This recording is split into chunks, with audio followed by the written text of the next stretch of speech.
When did the road along Parkway East reopen after the water main break? The answer reveals how quickly emergency crews restored traffic after a major disruption. The water main break on Parkway East happened suddenly, flooding parts of the roadway and causing a full closure. This incident disrupted traffic flow and affected thousands of commuters. Local authorities quickly mobilized emergency repair crews to stop the water flow and begin fixing the break. The priority was to clear the road safely and restore normal traffic conditions as fast as possible.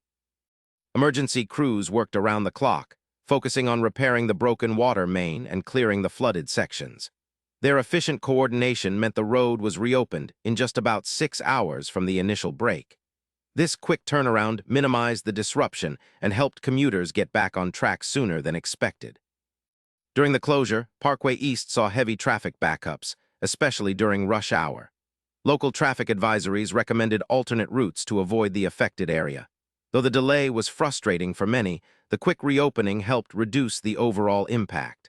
Authorities praised the public's patience and cooperation during the emergency. So the road along Parkway East reopened about 6 hours after the water main break, thanks to rapid emergency response and repair efforts. This incident shows how critical infrastructure teams work fast to keep traffic moving. For more surprising answers to everyday questions, hit subscribe and join us for daily discoveries you didn't know you needed.